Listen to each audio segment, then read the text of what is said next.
औरतों की ना 100 प्रॉब्लम्स में से जो एक मेन प्रॉब्लम होती है ना, वो स्टोव की क्लीनिंग की प्रॉब्लम होती है कि हम किस तरह से इजी वे में स्टोव को साफ़ सुथरा रख सकते हैं, चाहे वो कोई भी किसी भी किस्म का स्टोव क्यों ना हो। तो आज की वीडियो में आप लोगों के साथ यही शेयर करूँगी कि आप इजीली किस तरह से इसकी क्लीनिंग कर सकते हैं। अच्छा, ये जो हमारे स्टोव के टॉप होते हैं ना, ये कुछ टाइम के बाद ना अपना ओरिजिनल कलर तो इनका ख़त्म हो जाता है आग की वजह से, गर्म रहने की वजह से। उसके बाद ना इसके ऊपर एक लेयर सी जमना शुरू हो जाती है, क्योंकि ज़ाहिर है हम लिक्विड वाले काम भी कर रहे होते हैं, सम टाइम दूध भी उबल जाता है, तो उबलने की वजह से चूल्हे के ऊपर गिरता है, उसकी वजह से इसके ऊपर ना एक लेयर सी जमना शुरू हो जाती है, तो उसको क्लीन करना काफ़ी मुश्किल होता है। आज की वीडियो में वही बताऊँगी, इसको ईज़ी वे में आप किस तरह से क्लीन करते हैं। सबसे पहले तो आपने इसको अच्छे से गर्म करना है। थोड़ी देर के लिए 5 मिनट के लिए चूल्हा फुल फ्लेम करके जला दीजिए। उसके बाद आप उतनी देर में क्लीनर रेडी कर लेंगे। क्लीनर रेडी करने के लिए जी हमें नीम गर्म पानी चाहिए। उसमें 1 कप के बराबर आप सिरका डालेंगे और 2 से 3 चम्मच आप इसमें डाल लीजिएगा बेकिंग सोडा, जिसे हम मीठा सोडा कहते हैं, ठीक है? बेकिंग पाउडर मत यूज़ कीजिएगा, बेकिंग सोडा और बेकिंग पाउडर में डिफ़रेंस होता है, वो यूज़ कीजिएगा। उसके बाद यहाँ पर ये मुकम्मल तौर पे हीट अप हो गए हैं।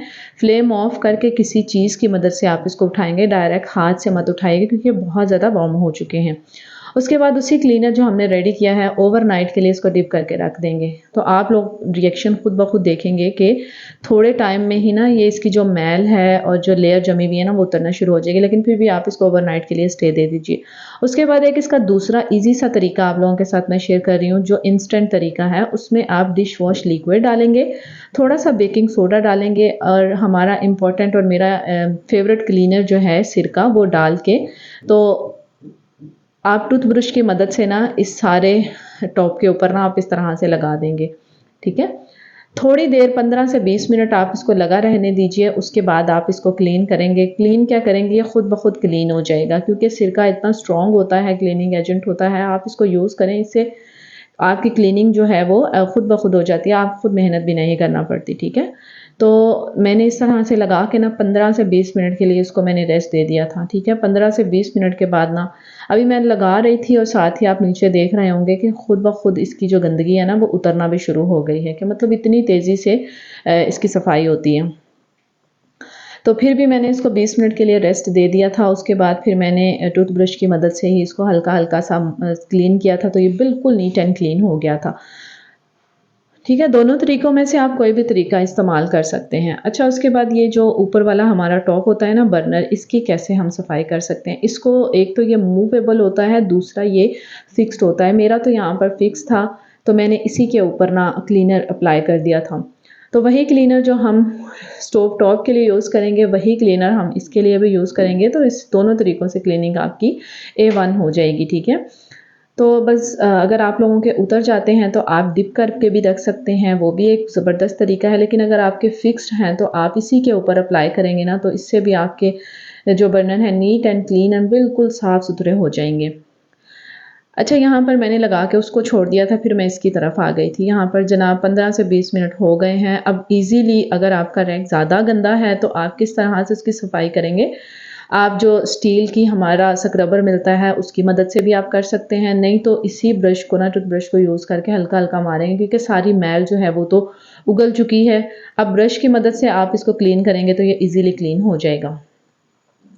तो आप नीचे जो मैंने शीट रखी है ना, उसको आप देख लीजिए कि सारी गंदगी, सारी मैल वगैरह उसके ऊपर, इसीलिए मैंने वाइट शीट यूज़ की थी। मैंने कहा आप लोगों को पता तो चले, आप ये कहें। कुछ लोग कहते हैं कि जी नया ले आए हैं। पीछे मैंने ना तवे की वीडियो डाली थी, उसमें बहुत सारे लोगों ने मुझे ये कहा था कि आहा, आप तो तवा ही नया ले आई हैं। हालाँकि ऐसा नहीं होता है, वही चीज़ें होती हैं, बस सफाई साफ़ करने की वजह से ज़ाहिर है वो नीट एंड क्लीन हो जाती हैं, तो आपको लगता है कि वो नई हो गई हैं, ठीक है? तो इसीलिए मैंने आज प्रूफ़ के तौर पे नीचे शीट रखी थी वाइट। मैंने कहा जो भी मैल होगी आप लोगों को क्लियर नज़र आएगी। ठीक है, अब मैंने उतार के देखा है तो जनाब अब इससे कुछ भी नहीं उतरा। वो जो एक तह से जमी हुई थी गंदगी की, वो बिल्कुल उतर चुकी है और ये बिल्कुल नीट एंड क्लीन हो गए हैं। अच्छा, दूसरा तरीका जो था इसको मैंने ओवरनाइट के लिए छोड़ दिया था, जैसा कि मैंने पहले आप लोगों के साथ शेयर किया। सुबह उठ के फिर जब मैंने पहले की सफाई की तो फिर मैंने इसको भी निकाला। ये तो ऑटोमेटिकली खुद ब खुद क्लीन हो गया ना, इसको तो कुछ भी करने की ज़रूरत नहीं पड़ी। उस पे ये था कि हल्का सा ब्रश की मदद मैंने हेल्प ली थी, लेकिन इसमें मैंने किसी चीज़ की हेल्प नहीं ली। ये खुद ब खुद साफ़ हो गया है, नीट एंड क्लीन हो गया है, क्योंकि गंदगी सारी रात में पानी में चली गई है और ये जो है स्टोव टॉप बिल्कुल नीट एंड क्लीन हो गया है। तो ये तरीका मुझे उस वाले तरीके से ज़्यादा पसंद आया, क्योंकि उसमें थोड़ी सी मेहनत ज़ाहिर मैंने की थी। टूथब्रश की मदद से मैंने जो मैल थी उसको मैंने उतारने की कोशिश की थी, लेकिन ये वाला तरीके इस वाले तरीके से ना बिल्कुल खुद ब खुद सब कुछ उतर गया था, मुझे कुछ भी करना नहीं पड़ा था। तो खाना बनाने के बाद ना आप उसको डिप करके रख दीजिए उस क्लीनर के अंदर और बस बाद में उसकी क्लीनिंग कर लीजिए ईज़ी तरीके से। तो ज़बरदस्त तरीके हैं दोनों। उसके बाद यहाँ पर भी ज़ाहिर है क्लीनर मैंने अप्लाई किया था, इसको भी मैं हटा दूँगी। तो सिंपल मैंने स्पॉन्ज लिया, स्पॉन्ज के ऊपर मैंने थोड़ा सा डिश वॉश लिक्विड डाला और फिर बस स्टोव के ऊपर मैंने फुल स्टोव की इसी तरह से क्लीनिंग कर ली थी। वैसे तो मैं अपना चूल्हा कभी ज़्यादा गंदा नहीं होने देती, लेकिन इन केस अगर बहुत ज़्यादा काम हो और मेरा चूल्हा ज़्यादा गंदा हो जाए तो मैं फिर इस क्लीनर को इस तरीके को यूज़ करके ना बिल्कुल नीट एंड क्लीन कर लेती हूँ। तो पहले तो आप लोग कोशिश करें ना कि आप अपना चूल्हा जो है इतना ज़्यादा गंदा ना किया करें कि आप लोगों को घंटों लग जाएँ सफाई में। तो अगर आप डेली बेसिस पे 2 टाइम्स भी क्लीनिंग करेंगी ना चूल्हे की, तो स्टोव कभी भी गंदा नहीं होगा, वो एज़ यूजुअल साफ़-सुथरा रहेगा। तो कोशिश करें कि सफाई तो ज़ाहिर है निस्फ़-ए-मान होती है और इसको क्लीन करना होता ही होता है। तो यहाँ पर जनाब क्लीन कर रही थी मैं, तो बस उसके बाद बिल्कुल कोई साफ़-सुथरा कपड़ा ले लीजिए और उससे क्लीन कर लीजिए। तो ये वाले जो क्लीन क्लॉथ्स थे ना, मैंने ऑर्डर किए थे वहाँ से दराज़ से। इनसे इतनी अच्छी क्लीनिंग होती है, ये पानी को अपने अंदर बहुत तेज़ी से अब्ज़ॉर्ब करते हैं।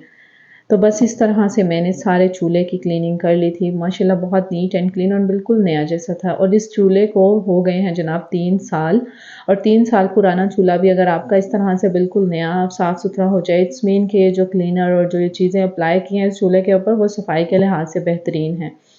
तो बस यहाँ पर फुल मैंने चूल्हे की क्लीनिंग आप लोगों के साथ डिटेल वीडियो शेयर कर दी है। होप्स हो कि आप लोगों को वीडियो अच्छी लगी हो, क्योंकि मुझे बहुत ज़्यादा कमेंट्स आ रहे थे, लोगों के मैसेजेस आ रहे थे कि आप ही तवे की और बाकी चीज़ों की तो आपने नॉन स्टिक पैन की क्लीनिंग का हमें तरीका बता दिया, लेकिन स्टोव क्लीनिंग की एक डिटेल वीडियो हमें दे दीजिए।